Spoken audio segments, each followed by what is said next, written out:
They say that history is the greatest of all teachers, and the tales of past deeds define who we are in the present, and what we shall be in the future.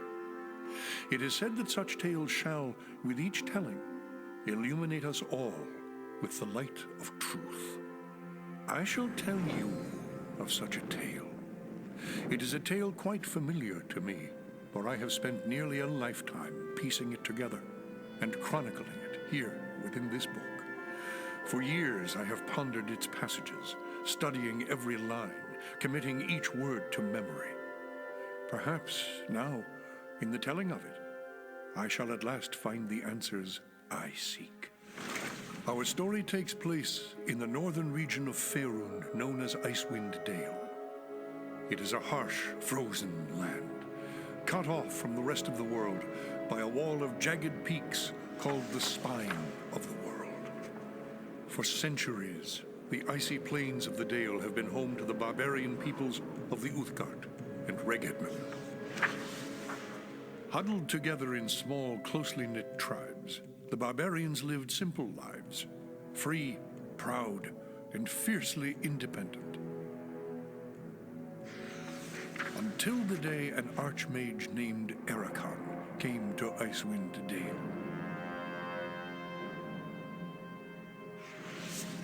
With an army of mercenaries, Erakan sought to conquer the north and force the fierce barbarians into slavery.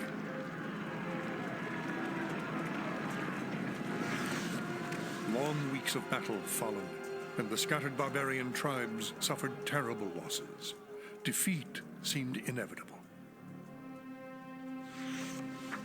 In their darkest hour, a barbarian shaman named Jared came forth and demanded a council between all the remaining tribes of the north.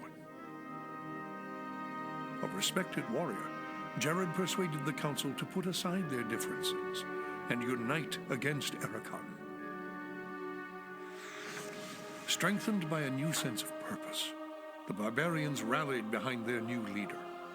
The combined might of the Northmen proved more than a match for Erakan, who had counted on the division of the tribes.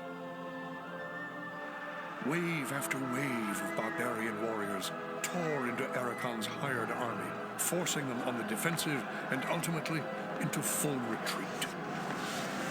As his army crumbled around him, Erakan had time for one last desperate act before his enemies descended upon him. Drawing upon his remaining power, the Archmage breached the planar boundaries, tearing open a portal to the lower planes. The foolish Archmage's cries of victory immediately turned to shrieks of terror as the hideous and twisted shapes of demonkind materialized from the portal and poured onto the battlefield.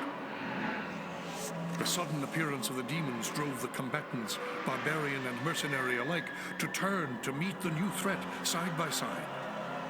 The remaining warriors bravely charged the portal to drive the hellspawn back and were slaughtered by the hundreds.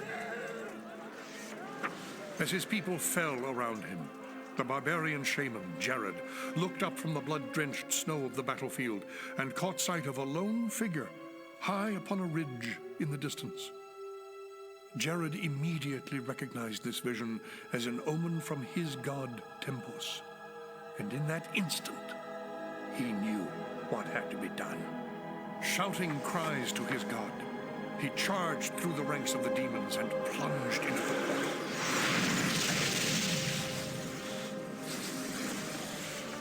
As Jared's blood fused with the energies of the portal, an explosion of white light engulfed the battlefield. When the light subsided, the demons were gone, and the portal was closed. In its place hovered a disk of solid stone. Frozen within the center of the disk was Jared's body, locked in his final moment of agony, in his final moment of triumph for all eternity.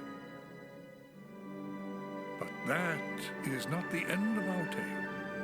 It is but the beginning.